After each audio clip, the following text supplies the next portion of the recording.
Most people think that Nazi Germany's defeat was inevitable, but that is one of the most dangerous myths of all. The truth is, we were unimaginably lucky.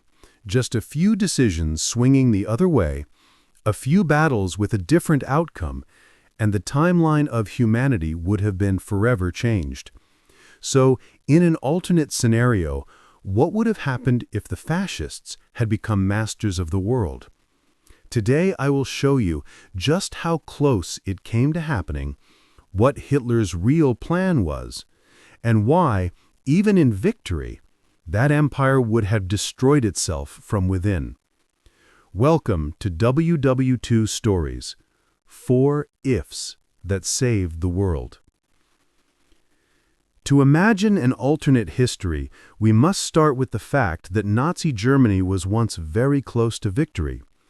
Hitler didn't lose because of destiny, he lost because of his own disastrous decisions. But these mistakes turned the very tide of human fate. And if just 4 of the following decisions had gone the other way, this world could have belonged to him. First, at Dunkirk in May 1940. This was the first miracle. The British and French armies were cornered, trapped against the coast. They had no way to retreat. Germany's war machine only needed to advance and annihilate the entire force of 330,000 Allied soldiers.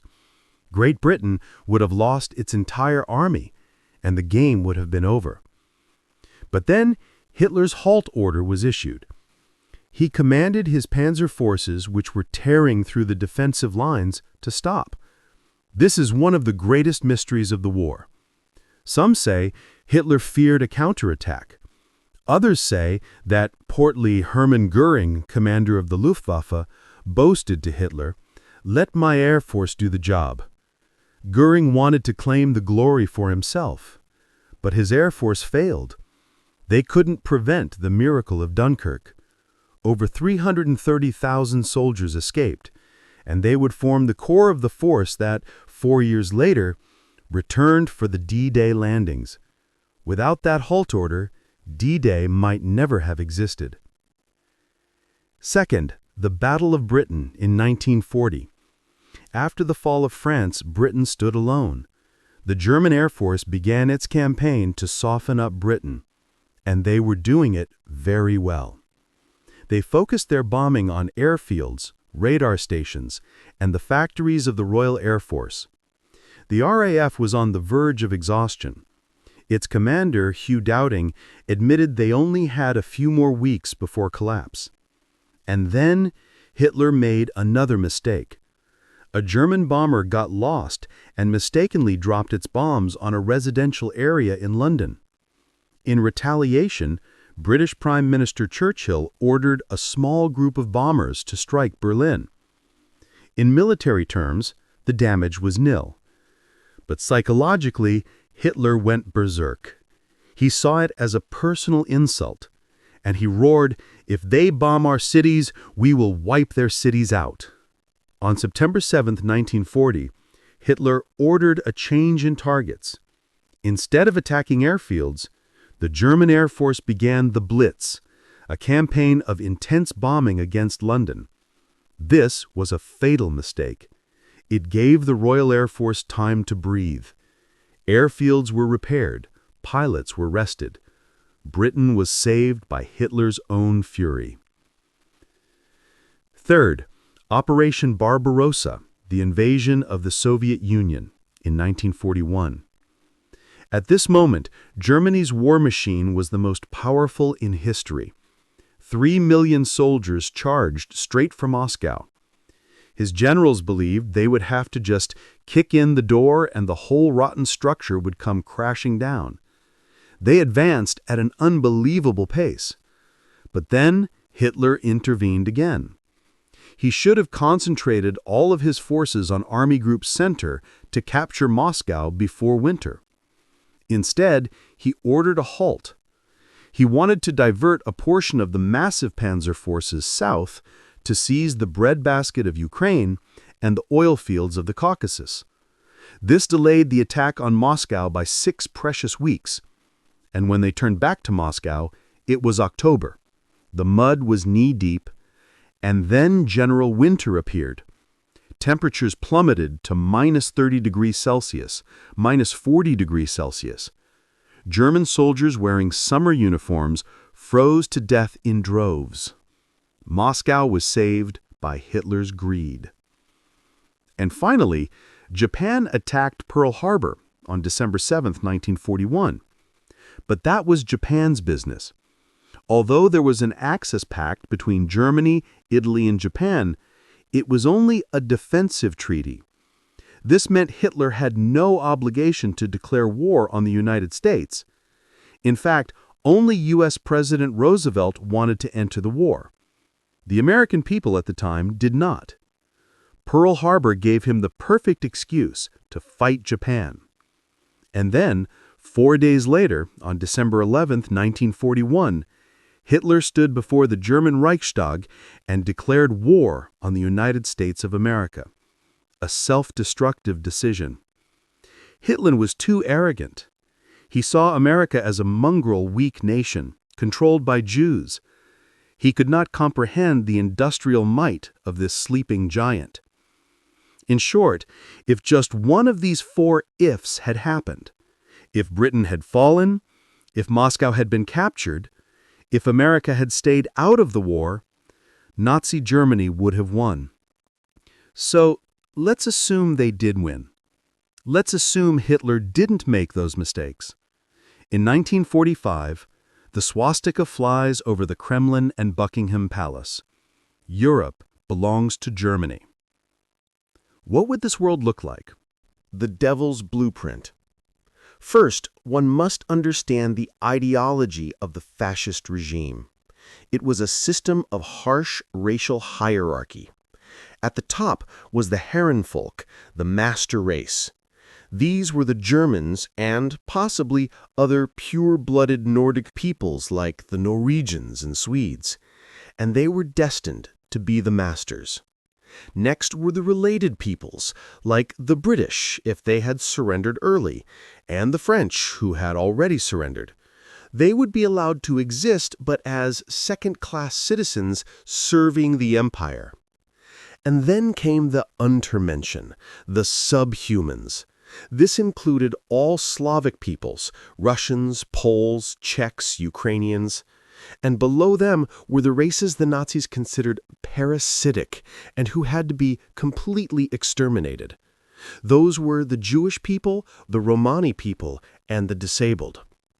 We often hear about the Holocaust, the plan to annihilate the Jewish people, 6 million lives. However, to speak of the most horrifying plan, we must mention General Plan Ost, the master plan for the East.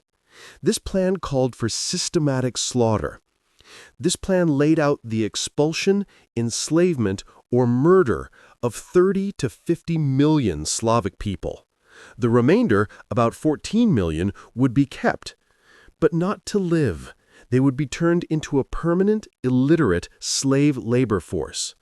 They would destroy the entire education system. There would be no schools. At most, they would be taught to count to 500, to sign their own name, and to obey.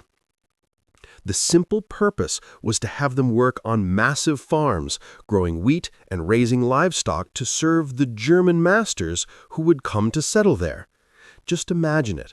All of Eastern Europe, from Poland to the Ural Mountains, would become a gigantic slave farm, a Wild West for Nazi Germany. And what about the economy? It would be a fortress Europe. The plan of economics minister Walter Funk was that the economies of occupied countries like France would be ruthlessly squeezed dry. Their factories would only produce what Germany needed. There would be no free trade.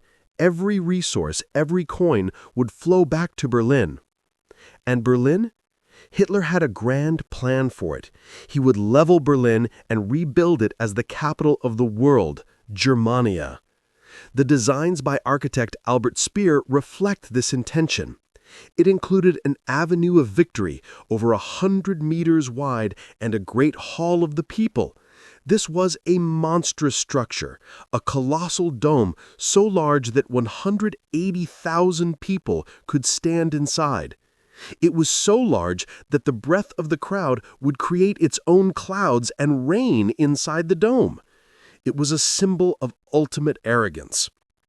So, we have a German empire dominating from the Atlantic to the Urals, a giant slave farm in the east, a monstrous Berlin at its center. But there are still others in the world, and this is where we enter the next phase of exploring this timeline. What would happen next? It would be a new Cold War, but not between the US and the Soviet Union. It would be between Nazi Germany and the Empire of Japan. The new Cold War. Don't forget, Germany and Japan were allies on paper. They only cooperated because they had a common enemy. Ideologically, they despised each other. The Japanese considered Asians superior, while the Germans considered Aryans superior. Once their common enemies like Britain and the Soviet Union were eliminated, they would immediately turn their guns on each other. Both wanted to be masters of the world, and more dangerously, both would have nuclear weapons. Germany's nuclear program, led by the scientist Werner Heisenberg, was ahead of the Allies in the early stages. If the war hadn't ended in 1945, if they'd had another 1 to 2 years, it's very likely they would have built an A-bomb. Their wonder weapons were ahead of their time. The V-2 rocket, the predecessor to space rockets, and the Me-262 jet fighter, which almost changed the air war. So imagine a world in the 1960s, a missile crisis, but between Berlin and Tokyo. Both cities with nuclear bombs aimed directly at each other. A world living under the threat of the two most brutal, racist dictatorships. And what about America? Two scenarios are possible. One, the U.S. stays out of the war and becomes a giant Switzerland, a fortress America in the Western Hemisphere, desperately racing Germany for nuclear weapons. Two, Germany, after consolidating Europe, would use long-range missiles like an improved V-2 or the America bomber they were designing to attack New York. A direct invasion might be difficult, but a war of annihilation was entirely possible. However, the biggest hidden flaw in a Nazi victory isn't an external enemy, but the enemy within. Even if it won, this empire would never find peace. Do you think the 50 million Slavic slaves in the East would quietly accept their fate forever? The answer is no. Even under brutal occupation, the resistance movements in France, Poland, Yugoslavia, and the Soviet Union were incredibly strong. In such a slave empire, uprisings would be a daily occurrence. It would be a never-ending guerrilla war where German soldiers could never sleep soundly. To maintain the empire, they would have to build a colossal and equally brutal police state. It would consume the lives of every single person. They would have to hold this empire together with cruelty and relentless purges. And that is the wound bleeding from within the empire. So even if Nazi Germany had won, this empire would have eventually collapsed. The first reason is Nazi ideology itself. It was an ideology so extreme that it could not survive in a developing world. And modern physics, the figures of like Einstein. The Nazis called the modern physics of figures like Einstein Jewish physics and dismissed it entirely, simply because of the scientists' origin. They purged hundreds of brilliant scientists simply because they were Jewish. Figures like Einstein, Oppenheimer, and Fermi had to flee to America and together built the atomic bomb for the Allies. An empire that hands the ultimate weapon to its enemy simply because of racial discrimination. That would be an unavoidable self-destruction. The second reason is the slave-based economic model. History has shown that slavery is not an efficient source of labor. Slaves have no motivation to work. They do just enough not to be killed. And a modern economy needs skilled workers, innovation, and a consumer market. When the Nazis turned 50 million people into illiterate slaves, they neutered their own economic potential. Who would buy their Volkswagens and Mercedes if everyone was a slave? If the economy has no creative workers, no consumer market, that economy will soon stagnate and collapse. And finally, The last card that Nazi Germany could not avoid was its own political self-destruction. This empire was built on a single individual, Adolf Hitler. But Hitler was not immortal. One day, he too would die, whether from illness, old age, or even assassination. And the moment Hitler died, a brutal civil war would erupt. The Nazi system was not a unified body. It was a chaotic mess of competing factions, all held in check only by Hitler's presence. We have Hermann Göring, head of the Air Force, a greedy man.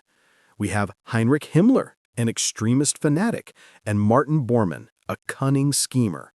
They all hated each other, and they all wanted to build their own private empires.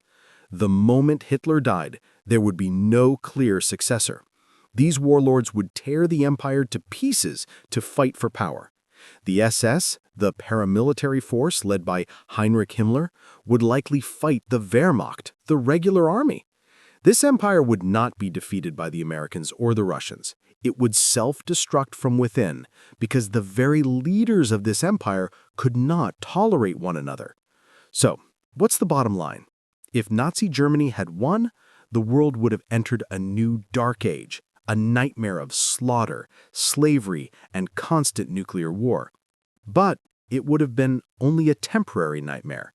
An empire built on hatred, irrationality, and arrogance would destroy itself. From the moment of its birth, the seeds of its own destruction were always present.